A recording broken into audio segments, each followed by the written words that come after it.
Coordination compound start होगा। Clear है? Start करूँ क्या मैं? Yes sir. ये ऑर्गेनिक का फर्स्ट चैप्टर है ना? अभी इनऑर्गेनिक चल रहा है हम लोग का। अभी तक फिजिकल चला, अब ये इनऑर्गेनिक है। Yes sir.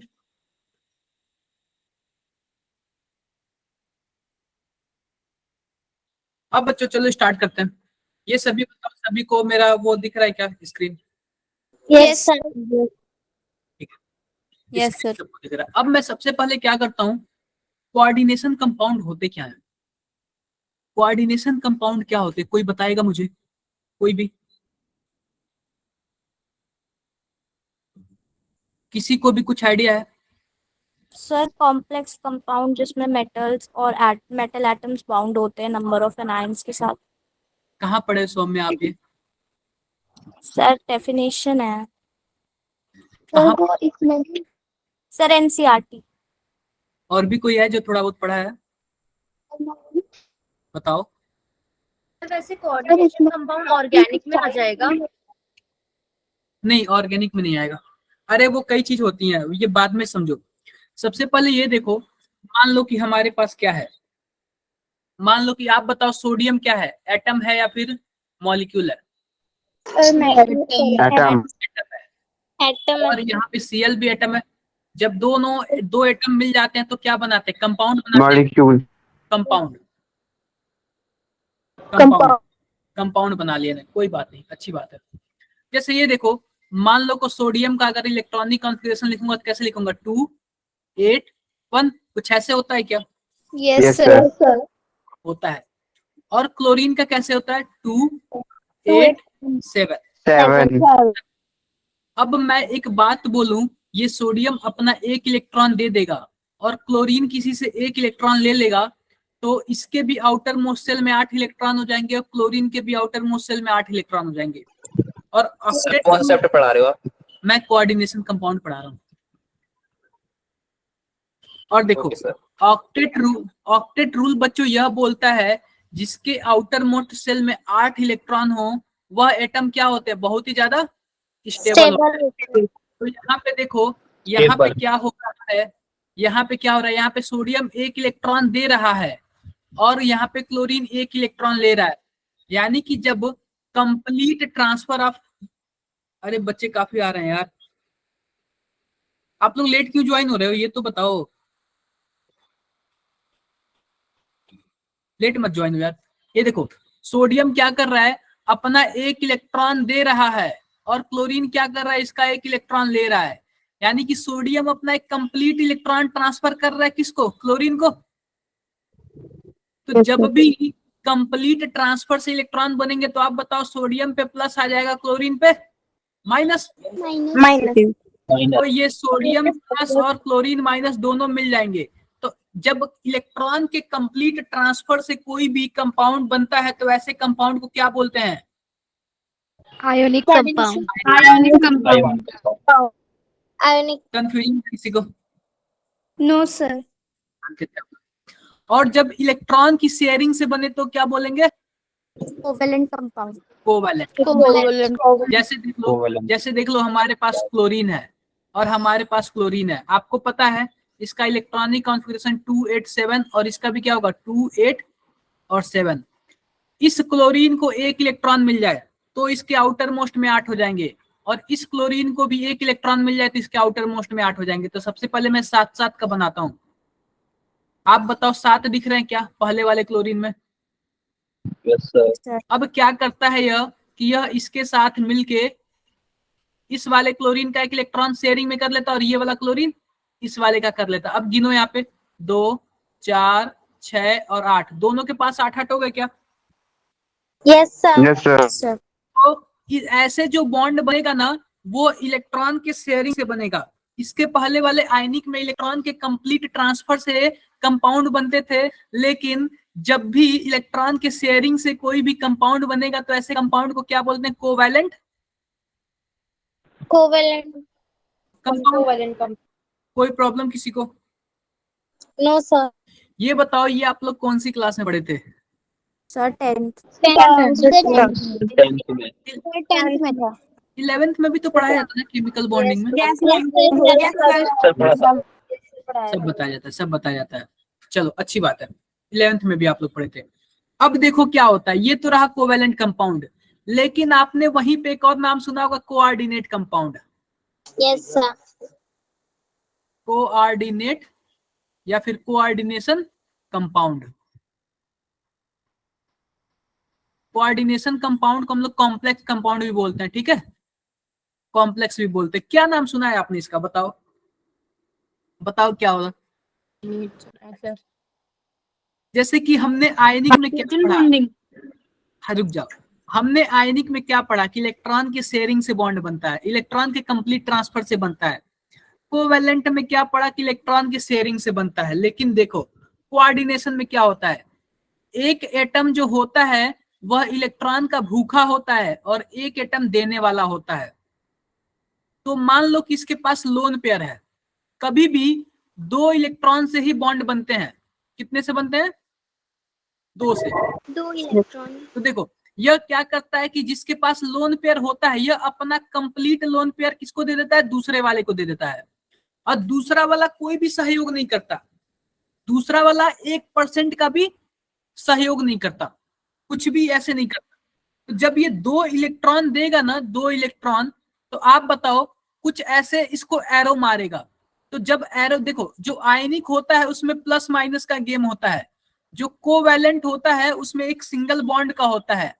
लेकिन जब कोऑर्डिनेट की बात करेंगे तो इसमें क्या होगा, एक एटम दूसरे एटम को एरो से ऐसे शो होगा, ऐसे बॉन्ड शो होगा। तो सिंपल सी बात है, जो इलेक्ट्रॉन देगा वो तीर मारेगा किसको, जो लेगा उसको। क्लियर है क्या? Yes sir.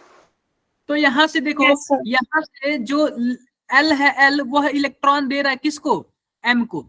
तो जब एल इलेक्ट्रॉन देगा एम को, एम कुछ भी नहीं दे रहा है एल को, तो कुछ ऐसे बॉन्ड बनेगा। और इसी बॉन्ड को हम लोग कोऑर्डिनेट बॉन्ड बोलते हैं। कौन सा बॉन्ड? सर बट पता कैसे चलेगा कि स्टेबल होगा? कोऑर्डिनेशन कंपाउंड लगेगा। मैं रुक जा बता रहा, कोऑर्डिनेट बॉन्ड इसको बोलते हैं। और जब कोऑर्डिनेट बॉन्ड किसी भी कंपाउंड में बने, ऐसे कंपाउंड को क्या बोलते हैं, कोऑर्डिनेट कंपाउंड। कोऑर्डिनेशन या फिर कोऑर्डिनेट कंपाउंड। अब बताओ आपका क्वेश्चन क्या है। सर ये स्टेबल बनेगा? अलीसा एक बात, अलीसा आप बताओ पहले। सर कि मैं ये पूछी थी, पता कैसे चलेगा कि इनके बीच में कोऑर्डिनेशन बॉन्ड ही बनेगा, हो सकता है कोवैलेंट बॉन्ड हो। बताता हूँ अभी, बताता हूँ। और बाकी भावना आपका क्वेश्चन। सर मैं कह रही थी कि स्टेबल होगा क्योंकि इसमें एक ही तो शेयर कर रहा है, दूसरा तो कुछ नहीं कर रहा। देखो कभी भी कुछ भी बनता है ना, वो स्टेबल के लिए ही बनता है। जैसे मानो कि आप अपना घर बनवा रहे, तो आप स्टेबल के लिए ही बनाओगे, वरना नहीं बनाओगे। तो कभी कोई चीज 2 लोग मिलते हैं ना, तभी तो कंपाउंड फॉर्म होता है ना। तो 2 लोग कभी भी मिलते हैं तो स्टेबिलिटी के लिए करते मिलते हैं, ठीक है। तो आप बताओ, ओके कभी सर। कोई भी शादी वगैरह भी करता है तो स्टेबिलिटी के लिए करता है। तो हमेशा क्या होता है, कोई चीज अपने आप 2 चीज मिलते हैं ना, तो स्टेबिलिटी के लिए मिलते हैं। अगर कोई किसी से जबरदस्ती शादी हो जाती है, जाहिर सी बात है बहुत जल्दी डिवोर्स हो जाता है, खत्म हो जाता है। या फिर कोई ऐसा चीज जो म्यूचुअली होता है वो खत्म हो जाता है बहुत जल्दी, तो वहां पे स्टेबिलिटी नहीं आती है। जो अपने आप कोई बॉन्ड बनती है ना, उसमें स्टेबिलिटी आती है। और बताओ किसी का कोई डाउट? ये कौन कौन हंस रहा है? बट हफाजान्स रूल कहता है कि सर कोई भी कंप्लीट आयनिक या कंप्लीट कोवैलेंट नहीं हो सकता।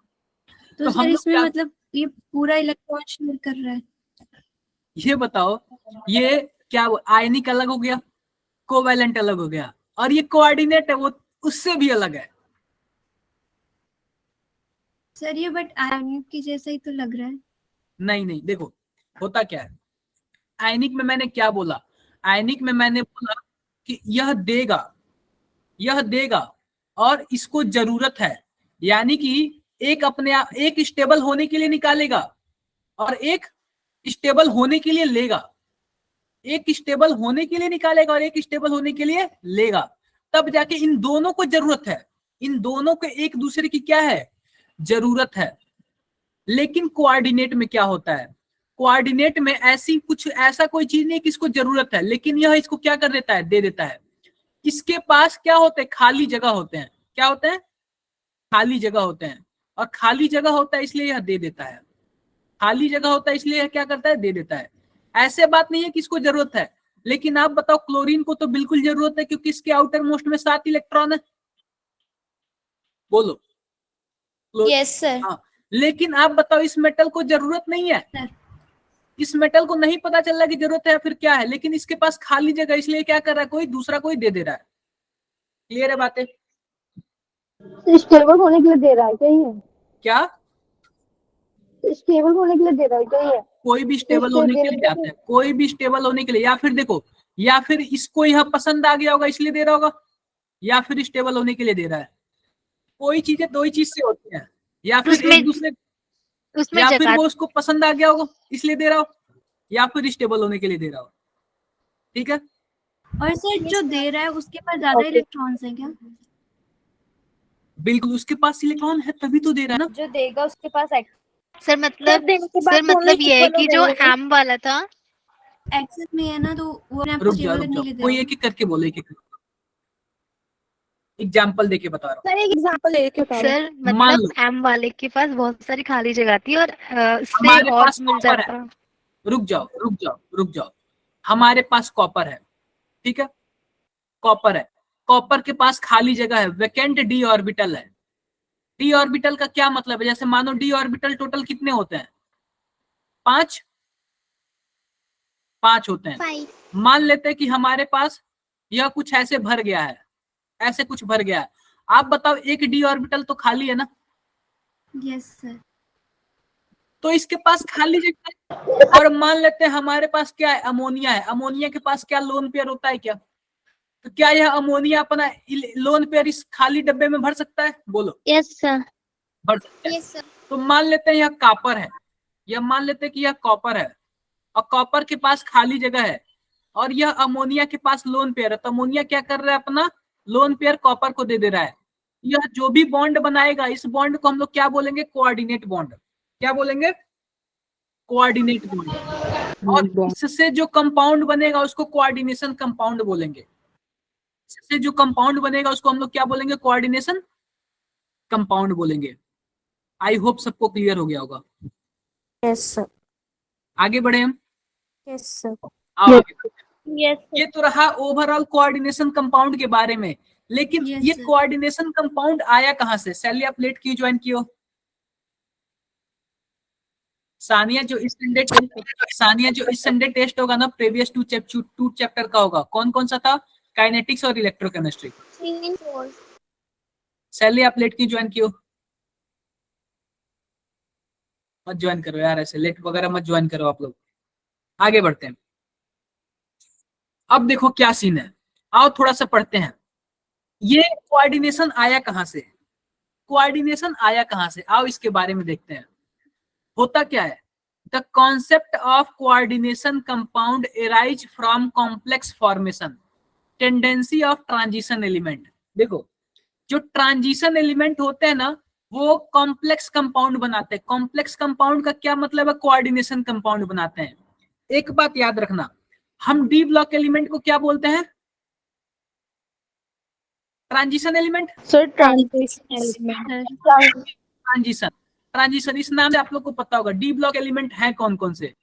स्कैंडियम, जो जो याद है मैं वही बता, titanium, vanadium, chromium, manganese, chromium, iron, manganese, cobalt, निकल, कॉपर और जिंक। ऐसे ही आपको कम से कम ना, ये देखो यह डी सीरीज का पहला एलिमेंट यानी कि 3D सीरीज है। यह कौन सा सीरीज है? 3D सीरीज है। ऐसे ही आता है 4D सीरीज।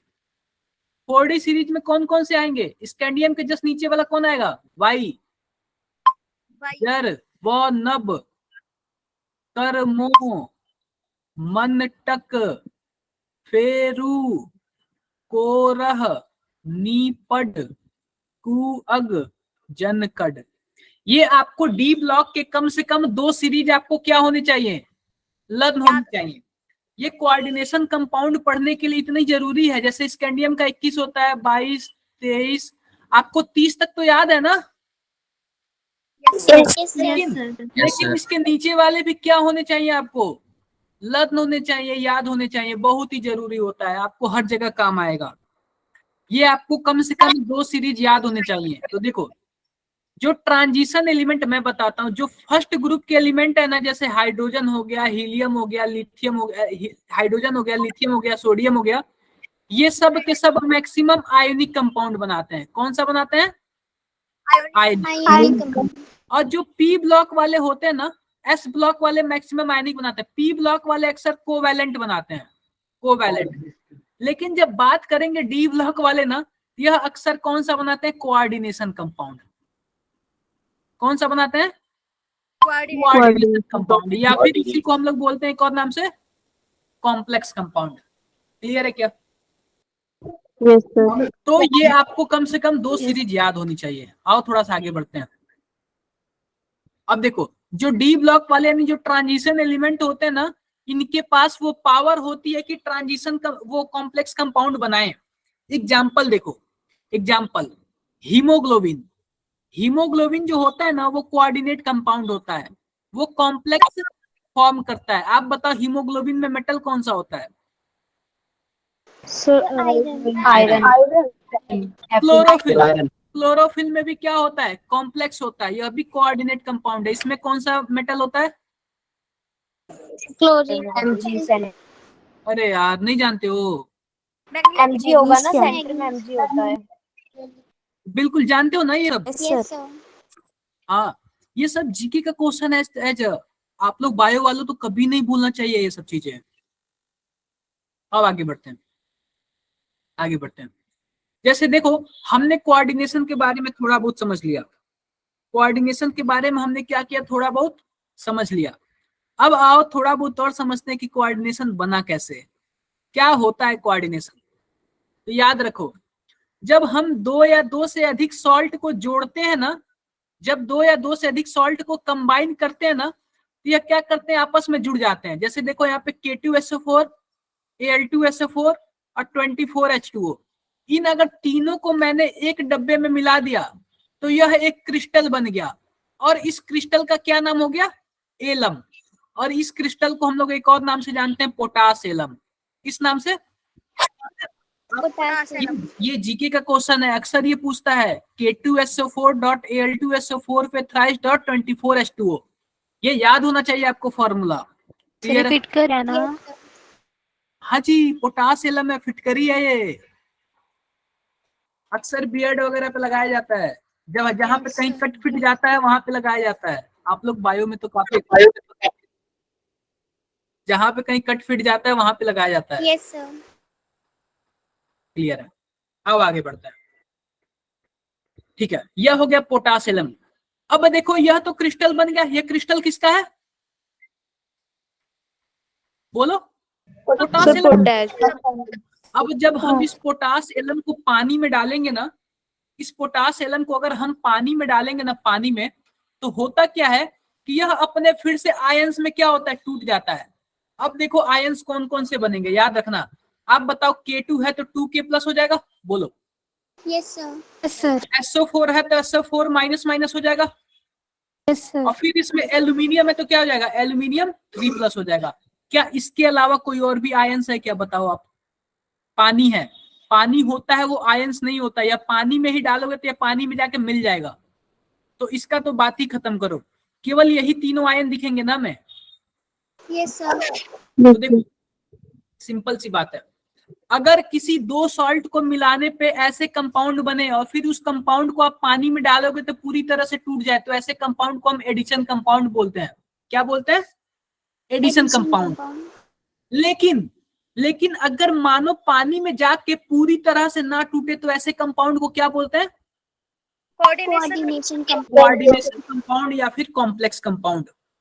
तो अगर पानी में टूट गया तो वह होगा डबल सॉल्ट, यानी 2 सॉल्ट से मिलके बना है। और पानी में नहीं टूटा तो कोऑर्डिनेशन कंपाउंड। आओ डबल सॉल्ट के बारे में पढ़ते हैं, थोड़ा सा और डबल सॉल्ट के बारे में पढ़ते हैं। अब देखो, डबल सॉल्ट में आप लोग जानते हो पोटास एलम हो जाएगा,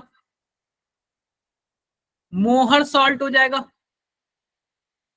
और फिर कार्नालाइट हो जाएगा। आप पता, मोहर सॉल्ट कहीं ना कहीं सुने होंगे आप लोग। सर एक्सपेरिमेंट किया था। ये कार्नालाइट आपने भले ही से ना सुना हो। पोटास एलम और मोहर सॉल्ट तो ये जरूर सुने होंगे। आगे बढ़ते हैं। यस, कोई दिक्कत नहीं, प्रैक्टिकल में भी है। सर इसे डाल कोई बात नहीं। सकते हैं। अरे छोड़ दो अब, कोई बात नहीं, सर इसके कोई बात नहीं। बनाए थे। ये बताओ कितने लोग फर्स्ट टाइम आ रहे हो, सही सही बताना। अरे इस क्लास में फर्स्ट टाइम आ रहे हो, कितने लोग फर्स्ट टाइम आ रहे हो इस क्लास में? ऐसा क्यों मुकेश, सिमरन, ऐसा क्यों? सर ये चैप्टर पहले भी स्टार्ट हो चुका था क्या? नहीं तो फर्स्ट डे स्टार्ट हो रहा है। सर ऐसा क्यों सीमांशी, सिमरन, आप लोग फर्स्ट टाइम क्यों आ रहे हो? सर मेरा तो बैच अभी ज्वाइन हुआ है इसमें। कब ज्वाइन किए हो आप? मतलब मेरा पहले कैटलिस्ट था, अब फोटोन में हुआ है। तो ये है कि अब ना क्लासेस वगैरह मिस मत करना आप लोग, क्योंकि काफी अच्छा चलेगा, ये जो भी हो समझ आएगा आप लोग को, ठीक है। अब देखो, अब आते हैं थोड़ा सा हम कोऑर्डिनेशन कंपाउंड के बारे में थोड़ा सा और डिटेल में पढ़ते हैं। आप बताओ कोऑर्डिनेशन कंपाउंड पानी में टूटेगा क्या? नो बोलो। सर। देखो एक एग्जांपल दे रहा हूं मैं, जहां भी कोऑर्डिनेशन कंपाउंड आएगा ना तो आपको एक हिंट दे देगा। आपको हिंट कैसा मिलेगा, याद रखना, आपको हिंट देगा यह ब्रैकेट। अगर ऐसा ब्रैकेट जहां भी मिल जाए आपको क्या समझना है, कोऑर्डिनेशन कंपाउंड है। Coordination compound. कोई मेरे से पूछ रहा था ना कैसे पहचानेंगे, आप लोग पूछ रहे थे ना कैसे पहचानेंगे, ठीक है, ब्रैकेट मिल जाएगा आपको। अब देखो मैंने बोला था कोऑर्डिनेशन कंपाउंड पानी में नहीं टूटेगा, तो सिंपल सी बात है, यह जो ब्रैकेट के अंदर होता है ना, यह वाला पार्ट क्या होगा, पानी में नहीं टूटेगा, नहीं टूटेगा। पानी में नहीं टूटेगा, यह वाला पार्ट है। जैसे देखो तो टूटेगा क्या चीज, आप बताओ K4 है तो K4 यानी टूट जाएगा 4K प्लस में, बोलो। और यहाँ पे FeCN6 कितने माइनस लिखूं, 4 माइनस, सर 1। 4 माइनस होगा क्योंकि प्लस 1 है और 4, टोटल 4 प्लस है, तो 4 माइनस भी होगा, तभी जाके वो क्या होगा, बैलेंस होगा, बैलेंस होगा। तो देखो पानी में डालने पे ना बस इतना ही टूटता है और इससे ज्यादा नहीं टूटता है। यानी कि यह जो ब्रैकेट वाला जो सामान होता है, फिर ब्रैकेट के अंदर जो भी चीज होता है यह नहीं टूटता है। तो इसी से हमें पता चलता है कि यह क्या है, कोऑर्डिनेट कंपाउंड है। अगर यह भी टूट जाता तो कोऑर्डिनेट कंपाउंड होता क्या, नो नहीं, फिर डबल सॉल्ट हो जाता। आई होप आप लोग को यहाँ तक क्लियर हो गया होगा। Sir double salt. सर इसमें ये कैसे पता चलेगा कि सर किसने शेयर किया है? क्या? सर अभी इसको देख के कैसे पता चलेगा किसने किसको शेयर करे इलेक्ट्रॉन? बताता हूँ मैम, बताता हूँ। तो आपको ना ये जो डब्बे के बाहर वाला है ना, इससे आपको अब मतलब नहीं है, आप शेयर पूछ रहे ना, आ जाओ डब्बे के अंदर वाला। तो डब्बे के अंदर वाला कैसे होगा, एक है आयरन और यहाँ पे साइनाइड कितने हैं टोटल, 6 है। देखो मैं 6 बना ले रहा हूँ,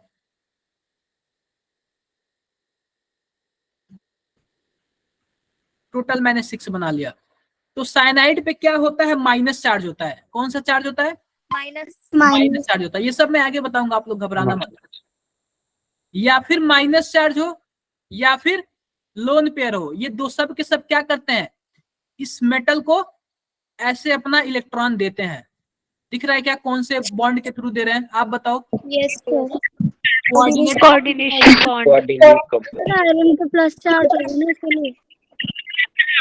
अभी मैं बताऊंगा, अभी मैं आपको आगे ज्यादा डिटेल नहीं बता रहा हूँ, प्लस माइनस वगैरह कुछ नहीं बता रहा हूँ।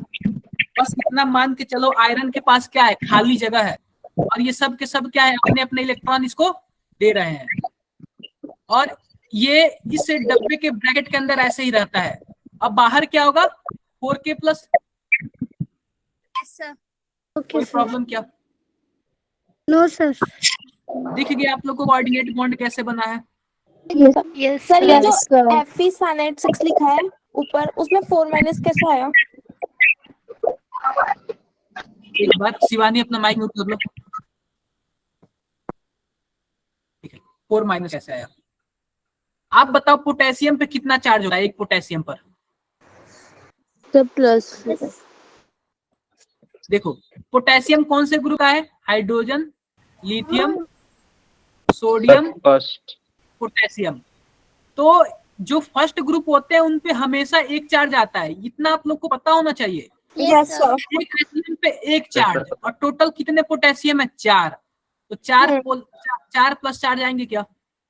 Yes, sir. जब इसके पास चार्ज प्लस चार्ज है और इसके पास तो 4 माइनस चार्ज होने चाहिए, तभी जाके दोनों क्या होंगे? बराबर होंगे और न्यूट्रल होंगे। क्लियर बातें? Yes, sir. ठीक है। Yes, sir. तो यही सब चीजें हैं, Yes, sir. यही सब चीजें हैं। तो इतना आप लोग ध्यान रखना, बाकी कोई बड़ी बात नहीं है। आपको लग रहा होगा शायद कोऑर्डिनेशन कंपाउंड थोड़ा बहुत आइडिया लग गया होगा क्या होते हैं। Yes, sir. देखो यह पानी में डालने के बाद 4K प्लस हो गया और FeCN6- हो गया है, कोई दिक्कत नहीं। अब देखो, अब थोड़ा सा मैं आपको और बातें बताता हूँ, थोड़ी सी और बातें बताओ। जैसे मान लो यहाँ पे K4 है, FeCN6।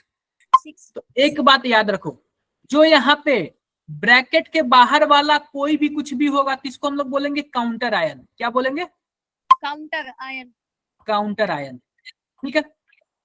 और ब्रैकेट वाले को हम लोग बोलेंगे कोऑर्डिनेशन स्फीयर। क्या बोलेंगे? Coordination sphere. Coordination Sphere. Sphere, ठीक है, कोऑर्डिनेशन स्फीयर बोलेंगे। और जो इसमें मेटल होगा, मेटल कौन सा है इसमें? आयरन। आयरन। इसको हम लोग बोलेंगे सेंट्रल मेटल आयन। क्या बोलेंगे? Central metal ion. Central metal ion. Clear है क्या सबको? तो सर सेंट्रल मेटल एटम किसे कहते हैं? सेंट्रल मेटल एटम, देखो सेंट्रल मेटल एटम या फिर सेंट्रल मेटल आयन, यह सेंटर में होता है। आप बताओ, यहाँ पे अभी हमने फोटो बनाया तो सेंटर में कौन है? आयरन। इसी से सब के सब जुड़े हुए हैं, इसलिए क्या मैं इसको सेंट्रल मेटल एटम या फिर सेंट्रल मेटल आयन बोल सकते हैं क्या? Yes, Yes, sir. मतलब सर दोनों एक ही बात है। और अब देखो, ये जो सेंट्रल मेटल एटम से जितने भी जुड़े होते हैं जो कि अपना इलेक्ट्रॉन देते हैं सेंटर मेटल एटम को, उसको हम लोग बोलते हैं लिगेंड। क्या बोलते हैं? Ligands. Ligand. कोई प्रॉब्लम? No, sir. आप बताओ। ये डबल सॉल्ट नहीं सर, कुछ नहीं। हम लोग ना कोऑर्डिनेशन के बारे में पढ़ा है, डबल सॉल्ट तो दिमाग से हटा ही दो। Okay sir. Ligands पे काफी टाइप लिगेंड। होते हैं ना. अब रुक जाओ अभी। आप बताओ यहाँ पे टोटल कितने लिगेंड है? 6। 6 लिगेंड है, ठीक है, कोई बात नहीं, लिगेंड हो गया। अब जितने आप बताओ इसमें टोटल कितने, ये हम इसको कोऑर्डिनेट बॉन्ड बोलेंगे, जो एरो वाला बॉन्ड है, बोलो। Yes sir. तो इस कोऑर्डिनेट बॉन्ड को आप बताओ टोटल कितने कोऑर्डिनेट बॉन्ड है? 6 कोऑर्डिनेट बॉन्ड है ना, तो हम इसको बोलेंगे कोऑर्डिनेशन नंबर। क्या बोलेंगे? Coordination. लिगेंड क्या है सर सर? ये कोऑर्डिनेशन नंबर सर या तो 4 होते हैं या तो 6 होते हैं। नहीं, अलग अलग भी हो सकते हैं, कितने भी हो सकते हैं, वो डिपेंड करता है कि कितने कोऑर्डिनेशन बॉन्ड बन रहा है। लिगेंड क्या है सर इसमें? लिगेंड देखो सर एरो पे डिपेंड होता है ना. बिल्कुल एरो पे डिपेंड होता है। अगर 5 एरो बने होंगे तो हम बोल सकते हैं कि 5 कोऑर्डिनेशन क्या है? Number. नंबर। 5 कोऑर्डिनेशन नंबर है। ये बातें सबको क्लियर हुई कि नहीं हुई? सर एक बार दोबारा बता सर दीजिए ये वाला। कोऑर्डिनेशन कंपाउंड है ना? क्या तो चीज? ligand हाँ, ये Coordination compound है ना? अरे हम कोऑर्डिनेशन कंपाउंड के बारे में बात कर रहे हैं। तो अब सर देखो मैं फिर से इसमें बता रहा हूँ। आपने जैसे कि 5 एरो बनाए हैं, तो ये हाँ। CN और Fe के बीच में है, 4K के पास तो कोई भी मतलब कोऑर्डिनेशन बॉन्ड बन नहीं रहा। किसके बीच में नहीं बन रहा है?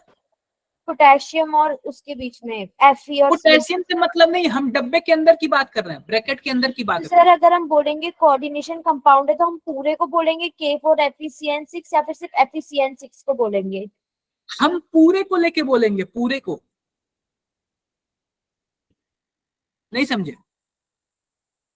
सर अगर पूरे को लेके बोलेंगे तो सर ब्रैकेट से ही तो पहचानेंगे ना कि वो तो कोऑर्डिनेशन आयरन पे कंपाउंड टूट है गया या है और ये नहीं। जो ब्रैकेट वाला है वो टूटा नहीं है, ब्रैकेट क्रिस्टल होगा, फॉर्म में है। अगर ब्रैकेट होगा तो जाहिर सी बात है उसके आसपास कोई ना कोई चीज जुड़ा होगा, तो ब्रैकेट से ही हम। ये वाला एक बार दोबारा बता दो। आप लोग क्या नहीं समझ आया यार, इतने इतने स्टूडेंट हो यार, किसको किसको मैं दोबारा बताऊं? चलो ठीक है, सर बताता हूँ, समझ आ गया, बस जो डाउट था वो पूछ लिया। कोई बात नहीं। आओ अभी हम फिर से ये रिपीट कर रहे हैं तो पढ़ेंगे, कोई दिक्कत नहीं। अब देखो मैं बता रहा हूँ देखो, जैसे मान लो आयरन है और यहाँ पे क्या है, साइनाइड F4 है और यहाँ पे H2O2 है, यह अब डब्बे के अंदर है। अब देखो सेंट्रल मेटल कौन है इसमें, आयरन आयरन है सेंट्रल मेटल आयन, और इसके अलावा जो भी होगा वह सब के सब क्या होंगे, लिगैंड होंगे, सब के सब क्या होंगे, लिगैंड होंगे। अब देखो यहाँ पे टोटल 6 लिगेंड है, 4 तो साइनाइड और 2 वाटर, तो कोऑर्डिनेशन नंबर कितना हो जाएगा इसका, 6 हो जाएगा, कोई दिक्कत नहीं। अब इसमें 2 टाइप के लिगेंड है, एक तो साइनाइड लिगेंड है और दूसरा पानी लिगेंड है, 2 तरीके के लिगेंड है। अगर एक ही तरीके का लिगेंड होता, जैसे कि इस वाले में, इसमें केवल साइनाइड लिगेंड, दूसरा कोई लिगेंड नहीं है, केवल साइनाइड है, दूसरे किसी का बात ही नहीं किया है। अगर एक ही टाइप का लिगेंड होगा तो ऐसे लिगेंड को हम लोग बोलते हैं होमोलेप्टिक लिगेंड। क्या बोलते हैं, होमोलेप्टिक लिगेंड, या फिर होमोलेप्टिक कॉम्प्लेक्स बोलेंगे, होमोलेप्टिक कॉम्प्लेक्स बोलेंगे, क्योंकि यह जो कंपाउंड है या फिर जो भी कॉम्प्लेक्स है उसमें एक ही टाइप का लिगेंड है, इसलिए हमने इसको क्या बोल दिया, होमोलेप्टिक कॉम्प्लेक्स। अगर मान लो 2 टाइप के लिगेंड हो, जैसे इस वाले में साइनाइड भी और वाटर भी है, तो इसको हम लोग बोलेंगे हेट्रोलेप्टिक कॉम्प्लेक्स। क्या बोलेंगे, हेट्रोलेप्टिक कॉम्प्लेक्स। किसी को कोई प्रॉब्लम क्या, सबको क्लियर है, यस सर क्लियर है। आओ थोड़ा सा हम और पीछे चलते हैं और बातें करते हैं। देखो क्या है इसमें, सिंपल सी बात है, यह होमोलैक्टिक कॉम्प्लेक्स है। तो होमोलैक्टिक कॉम्प्लेक्स का क्या मतलब है, जो लिगेंड हो वो केवल क्या हो, एक ही टाइप का हो। Same complex in which all ligand are identical is called homoleptic, यानी कि जो ऑल लिगेंड है सभी आइडेंटिकल यानी एक ही टाइप का हो, कोई दिक्कत नहीं। लेकिन जहां बात करेंगे हेट्रोलेप्टिक की बात करेंगे तो लिगेंड 2 टाइप के होने चाहिए। यहाँ पे लिगेंड पहला क्या है, ईएन जो है यह भी लिगेंड है और यहाँ पे क्लोरीन भी लिगेंड है, ठीक है क्या। देखो इस ईएन का नाम बताता हूँ, इस ईएन का नाम होता है इथिलीन डाइएमीन। क्या होता है, इथिलीन डाइएमीन। इसको शॉर्ट फॉर्म में ईएन लिखा गया है। जैसे मेरा नाम है कन्हैया कुशवाहा, मैं लिखता हूँ यहाँ पे कन्हैया कुशवाहा, मुझे शॉर्ट फॉर्म में अक्सर लोग के बोलते हैं, तो इसका भी नाम है इथिलीन डाइएमीन, लेकिन शॉर्ट फॉर्म में उसको क्या लिखा गया है, ईएन लिखा गया है। तो आपको शॉर्ट फॉर्म भी याद होना चाहिए, क्योंकि शॉर्ट फॉर्म से ये डायरेक्टली क्या कर सकता है, पूछ सकता है। क्लियर मेरी बातें, सर किसी में 2 सेंट्रल मेटल भी हो सकते हैं? नहीं, 2 सेंटर मेटल एटम होते हैं, वो बाद में हम लोग पढ़ेंगे, जब हम लोग ब्रिज कंपाउंड पढ़ेंगे तब, ब्रिज वाले पढ़ेंगे तब, ठीक है। सर ये जो ईएन है वो हम लिगेंड के लिए लिख रहे हैं। हाँ ये लिगेंड है, मैंने क्या बोला, सेंटर मेटल एटम के अलावा जो भी चीजें हैं सब के सब क्या है, लिगेंड है, ठीक है। उस ब्रैकेट में सेंटर मेटल एटम के अलावा जो भी चीजें सब के सब क्या है, लिगेंड है। और यह हम बात कर रहे हैं हेट्रोलेप्टिक लिगेंड की, यानी कि लिगेंड कितने टाइप के होंगे, 2 टाइप के, 2 अलग अलग टाइप के होंगे। क्लियर बात है। आओ हम कुछ बेसिक टर्मिनोलॉजी सीखते हैं, हम कुछ बेसिक टर्मिनोलॉजी सीखते हैं। K4 Fe CN6, बेसिक कुछ टर्मिनोलॉजी सीखते हैं। कॉम्प्लेक्स आयन या फिर coordination sphere, an aggregate of metal ion with anion, cation और neutral molecule is called complex ion. यानी कि यहाँ पे कॉम्प्लेक्स आयन को हम लोग कोऑर्डिनेशन स्फीयर करते हैं, यानी कि जो डब्बे के अंदर जो भी है, मेटल के साथ जो भी है, मेटल के साथ जो भी होता है उनका क्या नाम होता है, लिगेंड। क्या नाम होता है, मेटल के साथ जो भी लिगेंड है। अब यह लिगेंड केटायनिक भी हो सकता है यानी पॉजिटिव हो सकता है, यह लिगेंड एनायनिक यानी कि नेगेटिव भी हो सकता है, और यह लिगेंड न्यूट्रल भी हो सकता है यानी कि बिना चार्ज का। क्लियर बात है, यस सर। तो मेटल के साथ जो भी है मेटल और मेटल को लेके जो भी है, यानी इस ब्रैकेट के अंदर जो भी है उन सबको क्या बोलेंगे, कॉम्प्लेक्स आयन या फिर कोऑर्डिनेशन स्फीयर, मैंने आपको ये बता रखा है ना, Yes, sir. बता। Yes sir. अब देखो इस मेटल को हम लोग क्या Yes, बोलेंगे, centre Central metal ion. Ion या फिर सेंट्रल मेटल एटम, कोई प्रॉब्लम? No, अब आओ पढ़ते हैं। The metal ion which form complex ion in combination with anion cation और neutral molecule is called central metal ion. यानी कि यह सेंट्रल मेटल आयन जिसके साथ जुड़ता है लिगेंड के साथ, वह केटायन भी हो सकता है, वह एनायन भी हो सकता है और न्यूट्रल होता है। यानी कि केटायन, एनायन और न्यूट्रल मॉलिक्यूल के साथ जो भी जुड़ता है उनको हम लोग क्या बोलते हैं, सेंट्रल मेटल आयन। कोई प्रॉब्लम? No, sir. कोई प्रॉब्लम सर नहीं। अब देखो मैं फिर से बताता हूं, यह आयरन है और यह क्या है, Cn है। यह इसको अपना लोन पेयर यानी कि इलेक्ट्रॉन दे रहा है। तो जो इलेक्ट्रॉन देता है यानी कि इसको हम लोग क्या बोलते हैं, लिगेंड। और इसी को हम लोग डोनर भी बोलते हैं, क्योंकि यह इलेक्ट्रॉन दे रहा है तो इसको हमने क्या बोल दिया, डोनर। और यह जो मेटल होता है इसको हम लोग क्या बोलते हैं, मेटल एटम, या फिर इसको हम लोग क्या बोलेंगे, Acceptor. एक्सेप्टर। कोई प्रॉब्लम? No problem. सर इसका मतलब सारे लिगेंड डोनर होंगे? No, sir. बिल्कुल बिल्कुल सारे लिगेंड डोनर होंगे। देखो central metal ion acts as electron pair acceptor, यानी कि इलेक्ट्रॉन पेयर को क्या करता है, इलेक्ट्रॉन पेयर का मतलब या फिर कोई भी दो इलेक्ट्रॉन को यह एक्सेप्ट करता है, तो इसको हम लोग क्या बोलेंगे, एक्सेप्टर, यानी कोऑर्डिनेट बॉन्ड बना लेता है, सीधी बात यह है। ठीक है। Generally belong to D block because D block element have tendency to form complex. यानी जो सेंटर मेटल एटम होता है यह जनरली किस ब्लॉक से बिलोंग करता है, डी ब्लॉक से। ताकि इनके पास कैपेसिटी होती है, इनके पास वो पावर होता है ताकि यह कॉम्प्लेक्स बना ले। यहां तक सबको clear? Yes sir Yes, sir. सभी को एक बार कमेंट बॉक्स में बताओ आप लोग। मैंने कुछ पूछा है सर, एक बार वो बताना कमेंट बॉक्स में। आप माइक ओपन करके भी पूछ सकते सर हमने ये पूछा था सर, जो EN कंलीजेंट आता है सर किसी कोऑर्डिनेशन कंपाउंड में, तो सर उसका स्ट्रक्चर कैसे बनेगा? अभी सब आगे आएगा। अभी आप लोग देखो, आप लोग के लिए सर? मैक्सिमम के लिए क्या, मुझे लग रहा है कि अभी 60 स्टूडेंट जुड़े हुए हैं, कम से कम 50 स्टूडेंट ऐसे हैं जो पहली बार इस चैप्टर को पढ़ रहे हैं, 5-6 स्टूडेंट ऐसे होंगे जो इस चैप्टर को कहीं ना कहीं से पढ़ चुके होंगे। तो मैं एक बेसिक आइडिया आपको दे रहा हूँ उस चैप्टर के बारे में, ये आप लोग के लिए एकदम नया है। तो एकदम भी आपको क्या करना है, ज्यादा तेजी नहीं करना है, हड़बड़ी नहीं करना है, टाइम के साथ साथ सब का सब धीरे धीरे क्या आने लगेगा, होने लगा है। Acceptor, Aarti acceptor. हाँ जी बताओ, किसी को कुछ doubt? No sir. No sir किसी को नहीं डाउट? ठीक है, ये हो गया बोला कि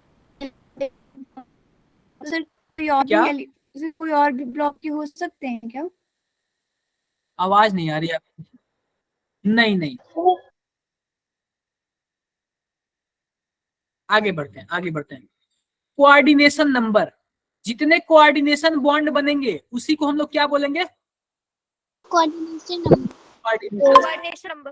जितने कोऑर्डिनेशन बॉन्ड बनेंगे उसी को हम लोग बोलेंगे कोऑर्डिनेशन नंबर। अब देखो आयोनाइजेशन स्फीयर, इस पूरे स्फीयर को हम लोग क्या बोलेंगे, आयोनाइजेशन आयोनाइजेशन स्फीयर। और इस डब्बे वाले को क्या बोलेंगे, कोऑर्डिनेशन स्फीयर बोलेंगे।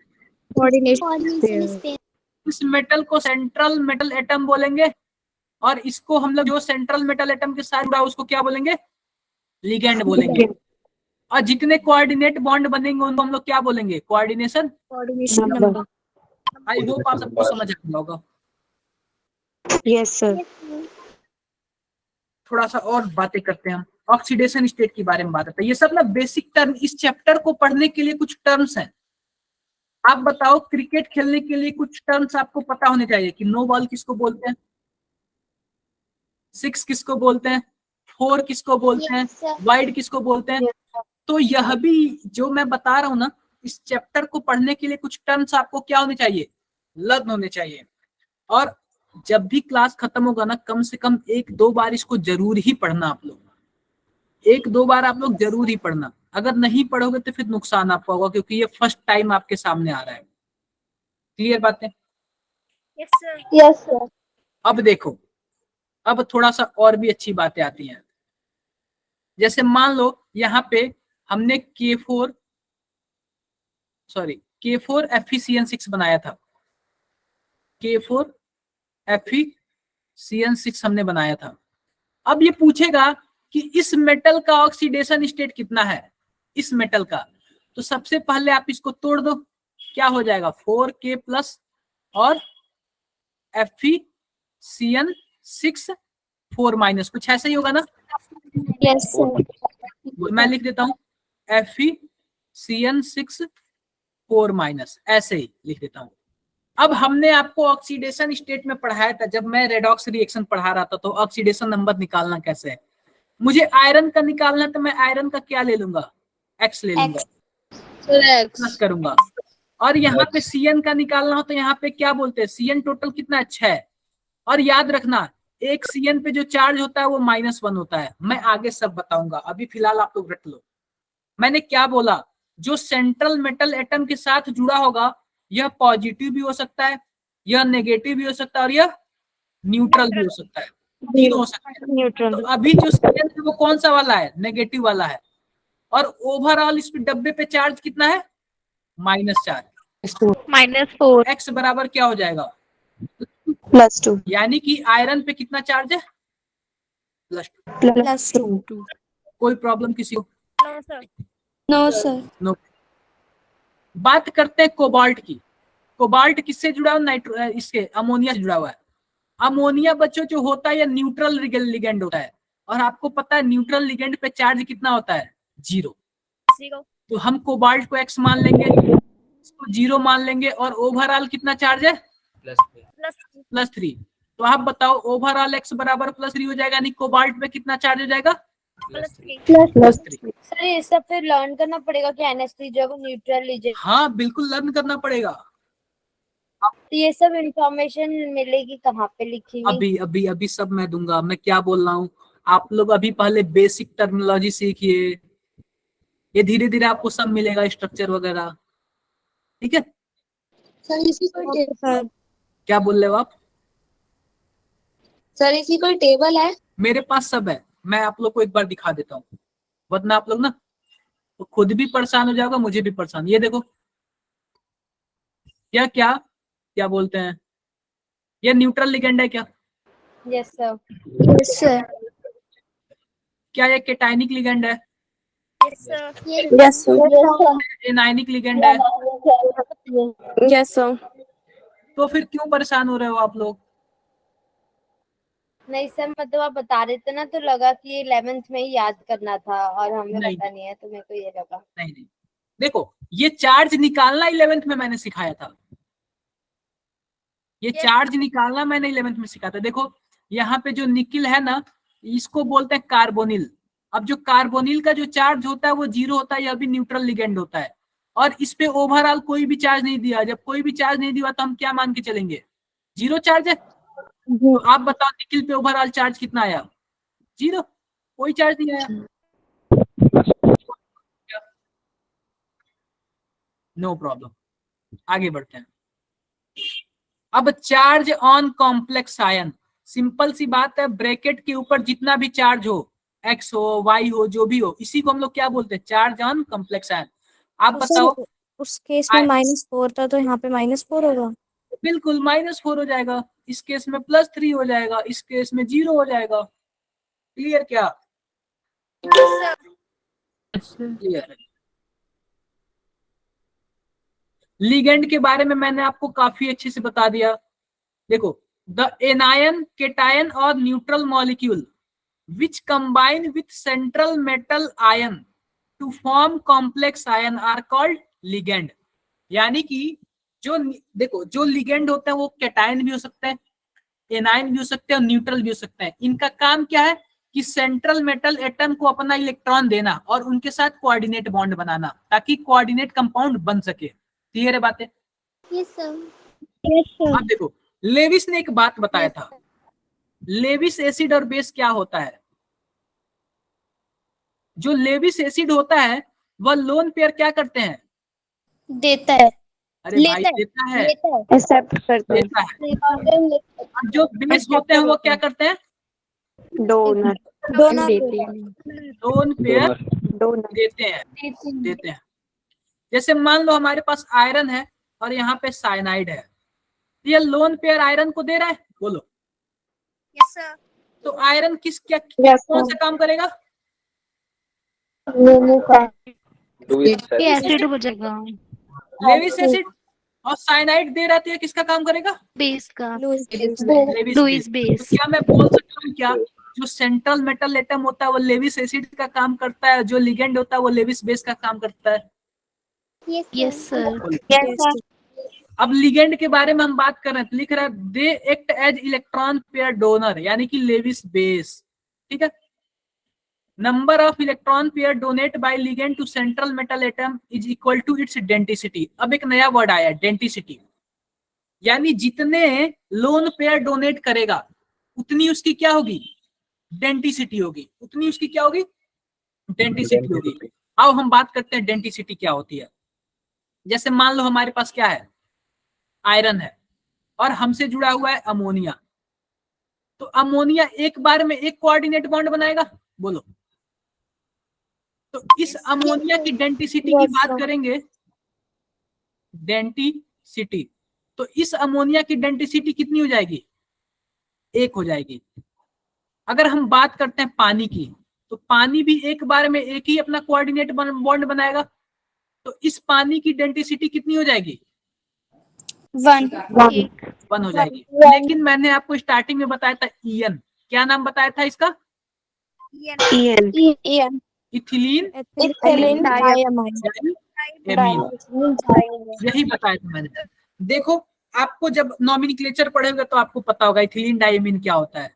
तो इथिलीन डायमीन का फोटो मैं बनाता हूँ, CH2 CH2 NH2 और NH2। देखो इसको तो हम लोग एथिलीन बोल देंगे और इसको एमीन बोलते हैं। तो हो गया क्या, इथिलीन हो गया और डायमीन, यानी 2 एमीन हो गए। क्लियर बात है? Yes sir yes sir. अब देखो इस नाइट्रोजन के पास भी क्या होता है, लोन पेयर होता है, और इस नाइट्रोजन के पास भी लोन पेयर होता है। तो देखो यह लोन पेयर क्या आयरन को ऐसे दे सकते हैं क्या? यस सर 2 हो जाएगा। इसका नाम है ईएन, यानी कि एथिलीन डाइएमीन। तो आप बताओ इसकी डेंसिटी कितनी हुई? 2 हो जाएगा। 2 डेंसिटी 2 हो गई। तो जिसकी डेंसिटी 1 होती है इनको बोलते हैं मोनोडेंटेट लिगेंड। क्या बोलते हैं? Monodentate ligand. लेकिन जिसकी डेंसिटी 2 होगी इसको बोलेंगे बाइडेंटेट। क्या बोलेंगे? बाइडेंटेट। और 2 से ज्यादा हुआ तो पॉलीडेंटेट। कोई प्रॉब्लम क्या? नो सर कोई प्रॉब्लम नहीं। यहां तक सबको क्लियर है? Yes sir. Yes sir. मैं एक एग्जांपल दे रहा हूं। जैसे मान लो हमारे पास क्या है, आयरन H2O का 2 और यहाँ पे NH3 पे 2। आप लोग इसका कोऑर्डिनेशन नंबर बताओ कितना है? सर 4। 4, क्योंकि आयरन है, यहाँ पे पानी है। देखो 2 पानी है, मैंने 2 पानी लिख दिया। और अमोनिया कितना है? 2,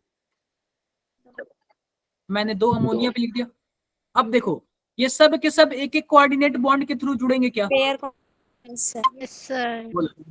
तो जितने कोऑर्डिनेट बॉन्ड उतने क्या होंगे? Coordination number. Yes sir. जितने कोऑर्डिनेट बॉन्ड उतने कोऑर्डिनेशन नंबर। लेकिन मैं आपसे एक और बात बता रहा हूँ।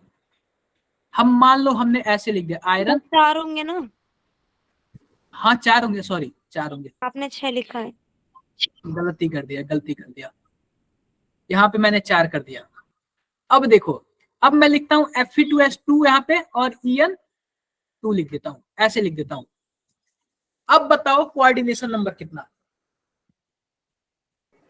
4। देखो फिर से मैं बता रहा हूँ, रुक जाओ। आयरन तो मैंने लिख दिया, बोलो। और NH3 कितना लिखूं? 2। और आप बताओ En का क्या मतलब हुआ? सर वो बना रहे हैं ना, तो टोटल 6 हो जाएगा। CH2 और NH2 ऐसे होता है। हम इसको ऐसे भी लिखते हैं NH2 NH2, हम लोग ऐसे भी लिखते हैं शॉर्ट फॉर्म में, ठीक है। तो देखो कैसे लिख दूं मैं, NH2 और NH2, और ये टोटल NH2 कितने हैं, 2 टाइम्स है, देखो और NH2 होगा हाँ यस सर, NH2। अब देखो यह तो अपना देगा ही, और यह भी अपना देगा, ओके सर, यह भी देगा और यह भी देगा। आप बताओ कोऑर्डिनेशन नंबर कितने हो गए? 6 हो गया। तो 6 हो जाएगा। 6 हो जाएंगे। अब देखो इस अमोनिया की डेंसिटी कितनी होगी? सर वो 1 है। 1 होगी, लेकिन इस इथिलीन डाइमीन की डेंसिटी कितनी होगी? इसकी 2 होगी। 2 होगी। तो कभी भी डेंसिटी को आप लोग कोऑर्डिनेशन नंबर से कंपेयर मत करना। आप लोग कभी भी इसको जोड़ के ना आप लोग कोऑर्डिनेशन नंबर मत बताना। ये ध्यान रखना कि EN कितने कोऑर्डिनेशन बॉन्ड बनाता है, ठीक है। सर EN का दिया होगा तो इन सबको भी जोड़ के फिर बताना ना। हाँ जी बिल्कुल बिल्कुल। ये बताओ कितने लोगों को नहीं समझ आया अभी तक?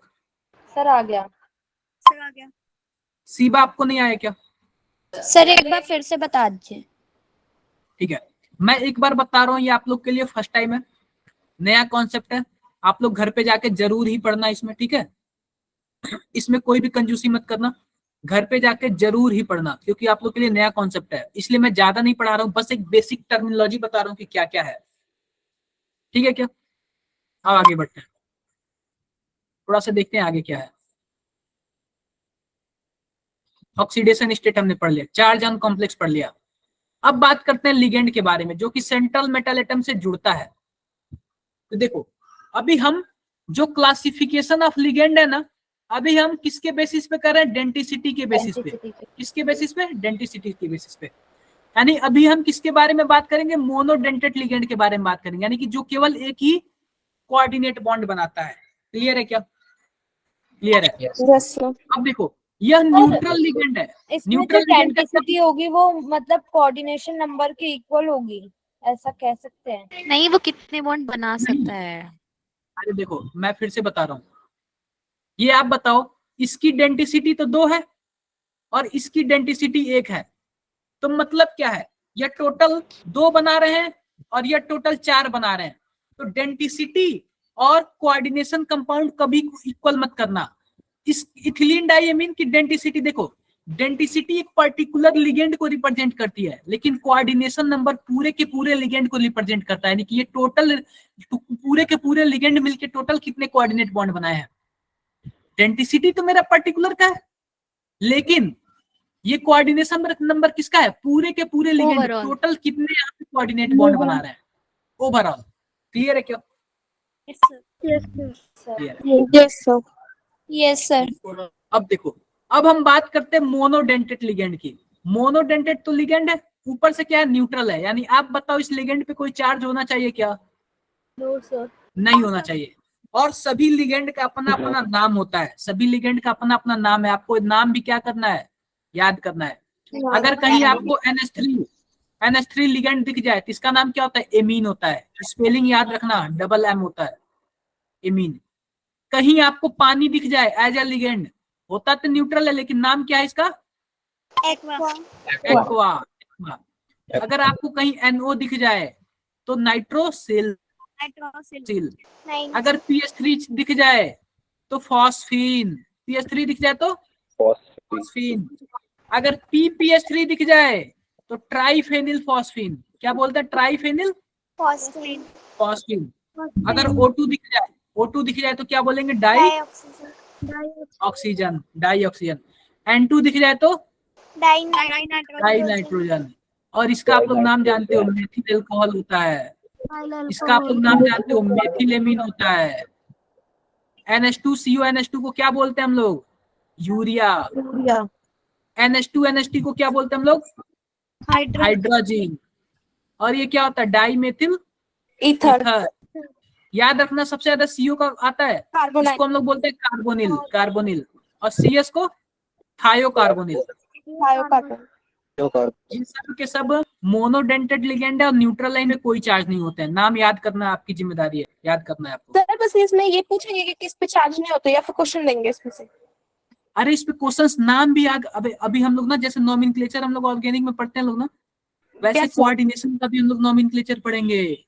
ये सब नाम याद होगा तभी। मान लो किसी लिगेंड में आ गया N2 और पता चले कि आपको नाम ही नहीं पता है, तो आप बताओ पूरे इस कोऑर्डिनेशन का नाम कैसे आप लोग बताओगे? Yes, sir. नहीं बता पाओगे ना, तो No, जरूरी है। ये रहा न्यूट्रल वाला। अब आते हैं हम केटायनिक में। तो केटायनिक में अगर O2 प्लस होगा तो इसको बोलेंगे ऑक्जेनियम। क्या बोलेंगे? ऑक्जेनियम। अगर NO प्लस हुआ तो नाइट्रो Nitrosodium और nitrosodium. याद रखना, जो भी केटायनिक होगा लास्ट में क्या आएगा? IUM आएगा। अगर Yes, sir. NO2 रहा तो NO2 प्लस रहा तो नाइट्रोनियम। और हाइड्रोजेनियम इसका नहीं पता, शायद H3O प्लस है, ये शायद लिखा नहीं है, जो भी हो देख लेना आप लोग। अब देखो, अब आ रहे हैं एनायनिक में, यानी इसे क्या चार्ज है? -1 चार्ज है। नहीं देखो, एनायनिक में आते हैं। मोनोडेंटेड तो है, मोनोडेंटेड का क्या मतलब है? एक ही कोऑर्डिनेट बॉन्ड बनाएगा, लेकिन यह एनायनिक है। अगर F माइनस हुआ तो इसका क्या नाम होगा? क्लोराइडो या फिर क्लोरो। Cl माइनस होगा तो क्लोराइडो या फिर क्लोरो। O2 माइनस होगा तो ऑक्सीडो या फिर ऑक्सो। N3 माइनस होगा तो एजाइडो, और ऐसे ही H माइनस होगा तो हाइड्राइडो। OH माइनस होगा तो हाइड्रोक्सो या फिर हाइड्रोक्साइडो। क्लियर है क्या? Yes yes sir. और भी किसी को कुछ डाउट? सर तो देखो, यह बेसिक जानकारी है, इतना तो आप लोग को कम से कम पढ़ना ही है। सर एक बार डेंटिसिटी बता दीजिए। डेंटिसिटी बता देता हूँ, और डेंटिसिटी बताता हूँ। देखो, यह देखो, इसके पास यह एथिलीन डाइएमीन है, यह 2 जगह से जुड़ जाएगा क्या? Yes sir.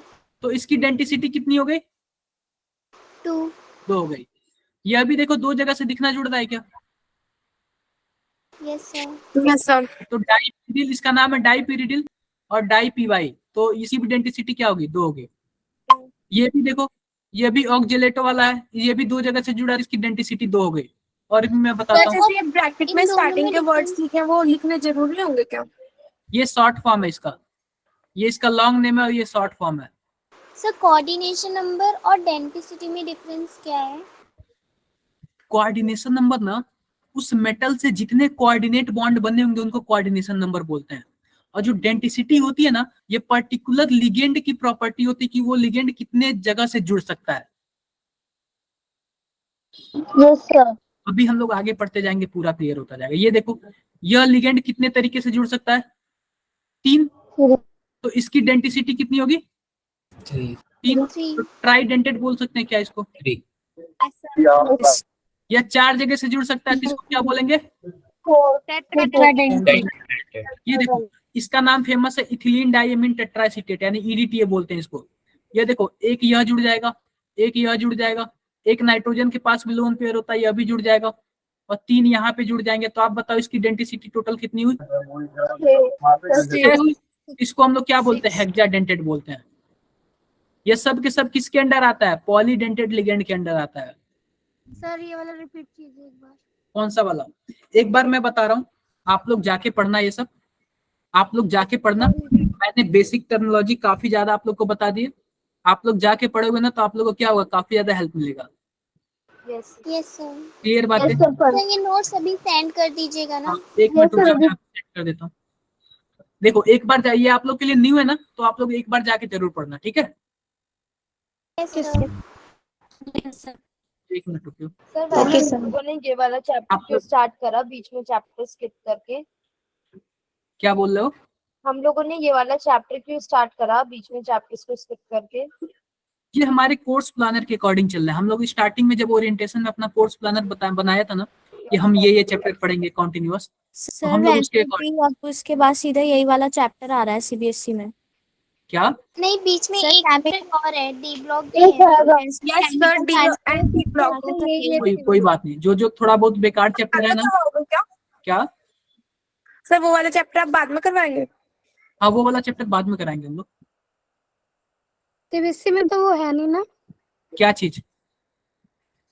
जो चैप्टर स्किप कराया आपने। अरे हम लोग वो भी तो पढ़ा रहे हैं ना। सर है वो चैप्टर 4। है 5th है सर ये। तो चैप्टर डिलीट हुआ, हम तो वो भी पढ़ा रहे हैं ना। सर फिजिकल में तो बस 2 चैप्टर बचे हैं, वो भी जल्दी हो जाएंगे, फिर ऑर्गेनिक स्टार्ट हो जाएगा। बिल्कुल बिल्कुल, ऑर्गेनिक स्टार्ट होगा इस कुछ टाइम बाद, बहुत ही जल्दी क्या होगा, ऑर्गेनिक स्टार्ट होगा। ठीक है, सभी को अटेंडेंस चैट बॉक्स में लिख दो। किसी को कुछ डाउट पूछना है मेरे से? सर आज अभी क्लास खत्म हो जाएगी? क्या? सर आज अभी 20 पे क्लास खत्म हो जाएगी। हाँ, तो डेली मैं 1 घंटे क्लास लेता हूँ, बाकी टाइम आप लोग का डाउट लेता हूँ ना। Yes sir sir. एक चीज क्या है क्या चीज, क्या पूछ रहे हो? सर, ग्रुप पे इतना ज्यादा मैसेज आता है, कुछ उसका सॉल्यूशन नहीं है। देखो, यही सॉल्यूशन है ना कि बस ग्रुप इसलिए बनाया गया ना, इसलिए सर बनाया गया बहुत कि सारा आप लोग मैसेज करते हैं, 1 मिनट में सर 15 मैंने मैसेज तो अभी करते हैं। बोला फिजिक्स की ग्रुप पे एक लड़की और 2 लड़के इतने मैसेज कर रहे थे, फिर मैंने बोला कि मत करो, फिर इन लोगों ने स्टॉप करा।